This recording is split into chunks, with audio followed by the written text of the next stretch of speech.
long-haired weirdos, short-haired weirdos, vandals, hooligans. The government, hug the government, love the government, hug the government, love the government. Welcome to The Politics Guys, a place for bipartisan, rational, and civil debate on American politics and policy. I'm Trey Orndorff, a political scientist at Oklahoma Christian University. And I am joined again for our journey through the Constitution with the professor of law at Chase Law School, Kat Kinn. Ken, welcome to the Midweek Constitution Show. It is great to be back to the Constitution Show.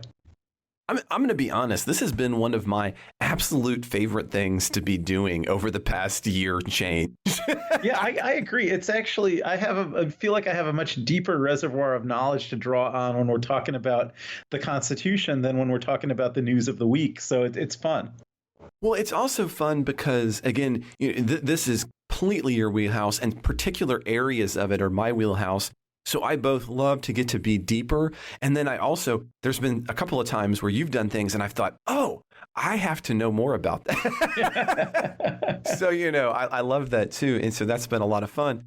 And, one of the things I know that listeners have been waiting for ever, been us tackling, dun, dun, dun, the Second Amendment, right?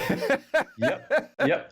and this is always a big one for us. And so this week we're going to be taking on the Second Amendment, and it is kind of tragically appropriate, I guess, that we tackled it this week, given last week's really, the terrible events in Kansas City. And I just thought we really couldn't start the show off, given that topic, without at least saying that much. But again, of course, we're not really here to dive into the questions of policy so much, but really over the question of the meaning and the purpose of the Second Amendment and its constitutional framework.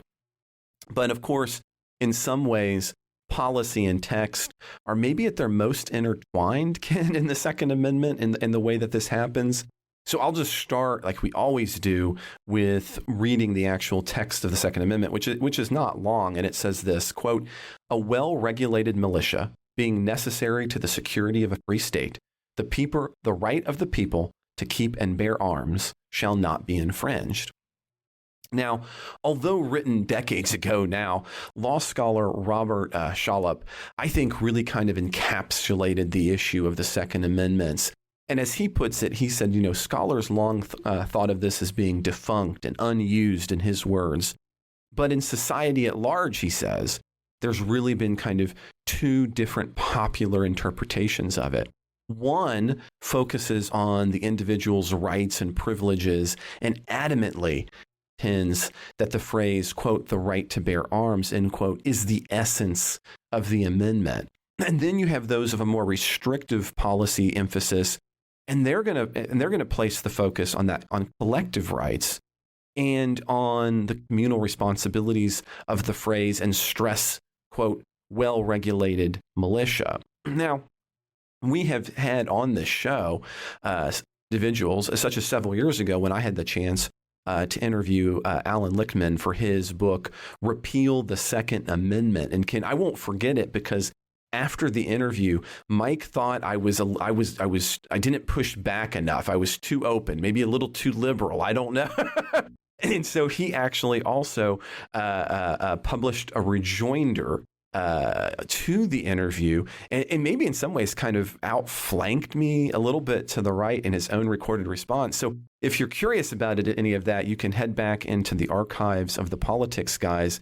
That was a really good interview. As a matter of fact, I'm touching the book right now. I still have the book here, Repeal the Second Amendment.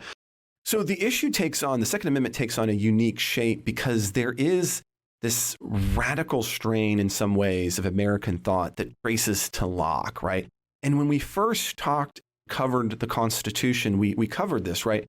Those social contract theorists of Locke that kind of really get most viewed in the Declaration of Independence, that kind of idea that you can and ought to overthrow governments in certain circumstances. And you can see this historically for example, when Jefferson writes and talks of France in his famous 1787 letter to William Smith, who is, as a matter of fact, a son-in-law of John Adams, when he says, quote, What country before ever existed a century and a half without a rebellion? And what country can preserve its liberties if their rulers are not worried from time to time that their people preserve the spirit of resistance? Let them take arms. The remedy is to set them right as to the facts, pardon and pacify them. What signify a few lives lost in a century or two? The tree of liberty must be refreshed time to time with the blood of patriots and tyrants. It's a natural manure. You can't get much more radical than that.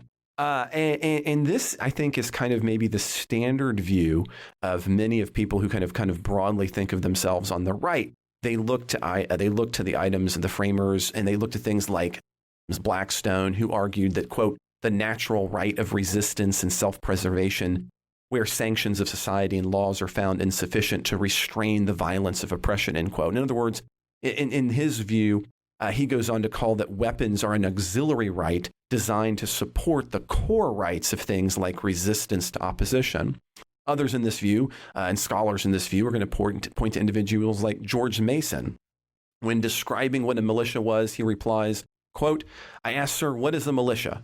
It is the whole people, except for a few public officials, end quote, in his famous debate, which again might put a particular spin on the Second Amendment.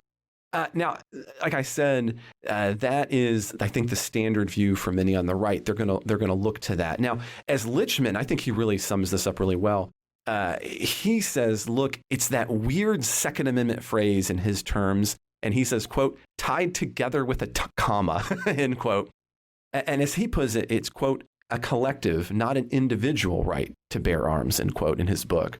And the primary purpose of his book is to overview that there weren't arms for self-defense or for fighting the states, but rather what they were for was controlling North America from native peoples and from enslaved black peoples.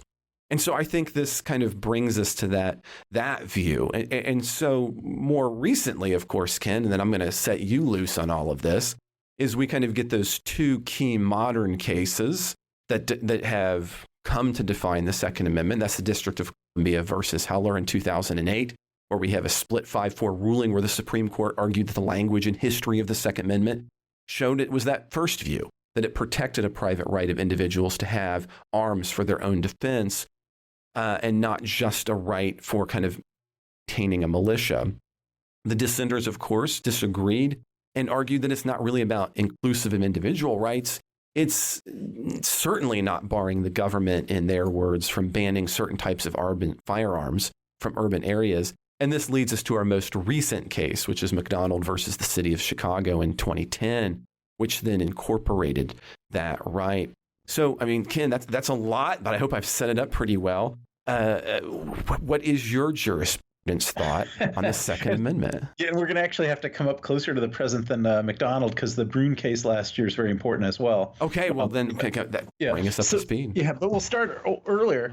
Yeah, so I think, you talked about Blackstone and about George Mason and people like that. And I think it is important to remember that they were talking about forms of government that were not democracies, right? So they're talking about strong British monarchy being the form of government, or even, later when you had sort of parliamentary government in England, but still subject to monarchical intervention.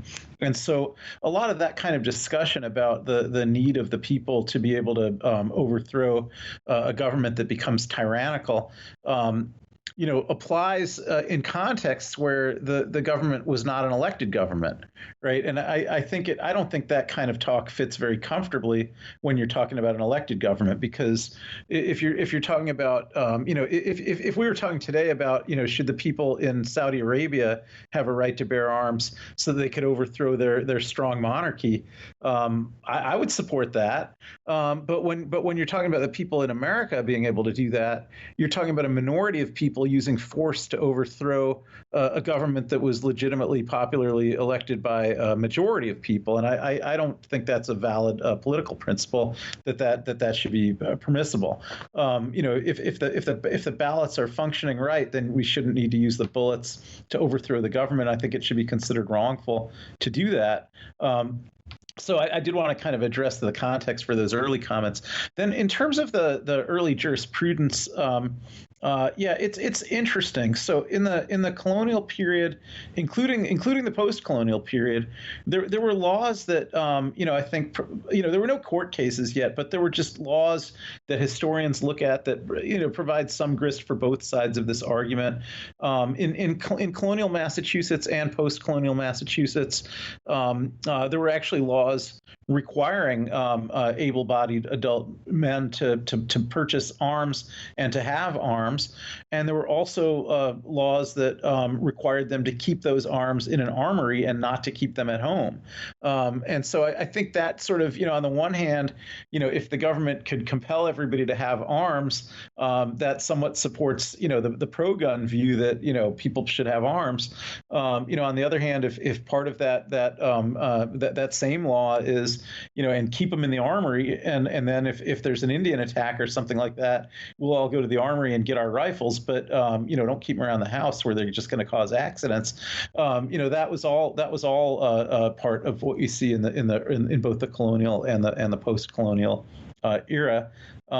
Yeah, I do tend to agree with the summary that you gave, that the kinds of reasons that Americans bore arms in the colonial and post-colonial era was more related to concerns about attacks from Indians, about attacks from slave uprisings, or perhaps attacks from the British government, which might reinvade.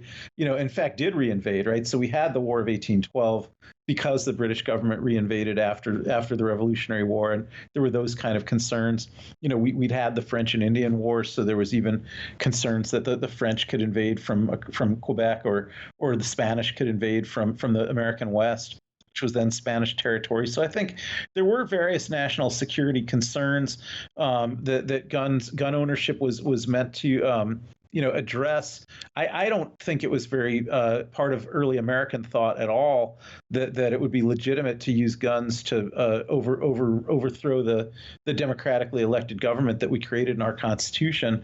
And Jefferson talked that way, but remember, Jefferson also thought that a better solution than the using the blood of patriots and tyrants. Something that he also advocated was that the Constitution sunset every 20 years, and that the people would have to re-ratify it, or else it would dissolve, and then they'd have to have a new constitutional convention. So, he had he had a kind of fervent opposition to what today might be called originalism, right? He really hated the idea that people might be ruled by the dead hand of the past, and he saw 20 years as the past, and that if we write down a constitution now and it creates a form of government, yeah, I think he wanted that government to be overthrown 20 years later, but not necessarily by guns. I think just by having a new constitutional convention would have been a better way to do that in Jefferson's mind. I hate to have to stop the conversation, but that's it. That is it for the ad-supported free preview of the midweek exclusive show for supporters. So if you'd like to listen to the rest of my and Ken's conversation about the Second Amendment, I'm going to need to ask you to become a supporter of the Politics Guys. And that's not hard to do. All you have to do is head to patreon.com/Politics Guys. Again, that's patreon.com/Politics Guys, where you can become a member of the Politics Guys, which includes lots of really cool free things.